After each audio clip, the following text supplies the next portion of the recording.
Hello everyone. Today we're going to talk about the top 5 tools that every woodworker should have, but you probably don't because they're random, and this ain't one of them. First one isn't so much a tool, I guess, as an item, but can be used as a tool. And this would be masking tape. It doesn't have to be Scotch glue, any masking tape will work. This comes in handy in so many different ways. There's really no limit. Your imagination is the limit. So that's number 1. Now number 2 likes to be used in correspondence with number 1. And that is some sort of super glue. All right, I like Starbond, it's a great brand, but there's other ones out there too. You can get all sorts of different super glues with an accelerator. The accelerator helps. Now, if you use it in correspondence with the tape, you can make all sorts of things, but it also helps. You can use it as clamping, you can use it for holding jigs together temporarily. The two are super versatile, and really your imagination is the limit. Number 3 is used for measurement. And that is going to be a digital caliper. Now you could get a regular dial caliper if you want. Digital's pretty easy. I just stick with that one.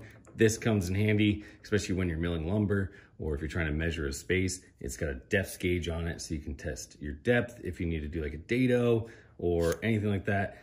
And then when you're milling your lumber, you can always get the exact same thickness on your lumber. So that way it's a lot easier to join it up.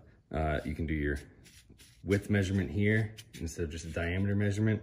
Comes in super handy and definitely a must-have in the wood shop. And the 4th is this Incra Square. I love this thing. It comes in handy now because you see up here, you got all these little tiny lines and all of the different measurements there. And it makes it so easy to get more precise measurements. You can just put your pencil right inside all these grooves and slide along. We'll go over the 5th one. If you'd like more tips and tricks and DIY projects, please like and subscribe. All right, so the 5th one goes along with this and helps with everything else. And now that's good mechanical pencils. They are so handy. Now, if you get the Incra, you're gonna have to get the 0.5 millimeter. And I suggest the 0.7 because it's got a little bit thicker lead, so it's a lot easier to mark rough lumber.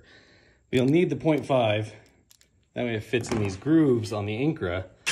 That way, if you wanna mark like, let's do 15/16.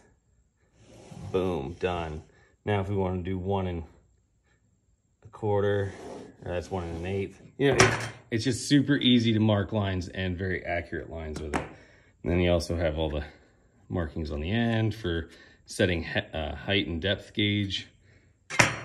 And these things are just super handy. And I like the fact that they retract when you close it. So that way you don't have to worry about it getting broken off.